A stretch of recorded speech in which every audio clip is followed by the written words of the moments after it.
Hello friends, welcome back to my channel. ఇవాళ నేను చేపల పులుసు ఎలా చేసుకోవాలో చూపిస్తున్నాను. ఎప్పుడులా కాకుండా ఈసారి చేపల పులుసు ఇలా ట్రై చేసి చూడండి. చాలా టేస్టీగా వస్తుంది. చాలా సింపుల్గా టేస్టీగా చేపల పులుసు ఎలా చేసుకోవాలో చూద్దాం. ఫస్ట్ ఒక ప్యాన్ పెట్టుకొని ఇందులో 3 టేబుల్ స్పూన్ ఆయిల్ వేసుకోవాలి.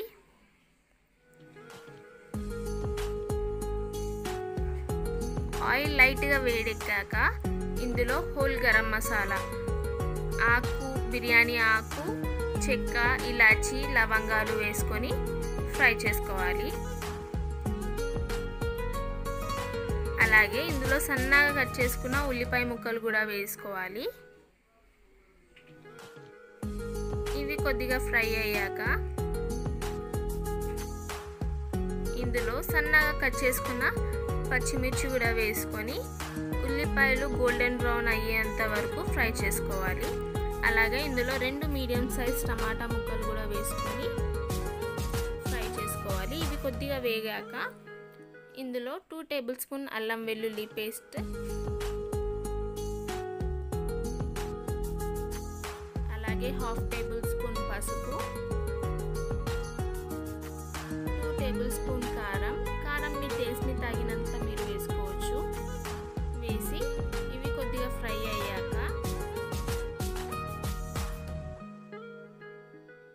ఇందులో టేస్ట్కి తగినంత సాల్ట్, అలాగే 2 టేబుల్ స్పూన్ ధనియాల పొడి,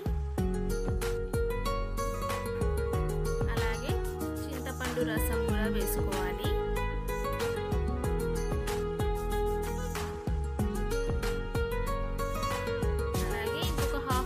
వాటర్ యాడ్ చేసి దీన్ని మూత పెట్టి ఒక 5 నిమిషాల వరకు ఉడికించుకోవాలి.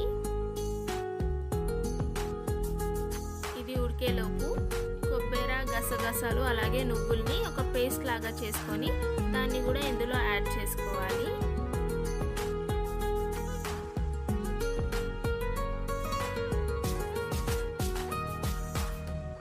అలాగే బాగా క్లీన్ చేసి పెట్టుకున్న చేపల్ని కూడా, చేప పీసెస్ని కూడా ఇందులో ఒక్కొక్కటిగా యాడ్ చేసుకోవాలి.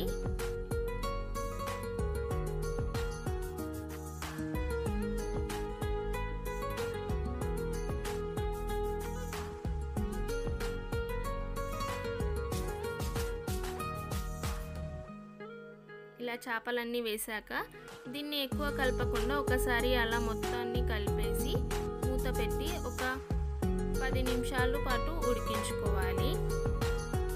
చేపలు చాలా త్వరగా ఉడికిపోతుంది కాబట్టి ఎక్కువ ఉడికించాల్సిన అవసరం లేదు, లేదంటే పీసెస్ విరిగిపోతాయి. అలాగే ఇందులో ఫిష్ మసాలా కూడా వేసుకోవాలి. 1 టేబుల్ స్పూన్ ఫిష్ మసాలా,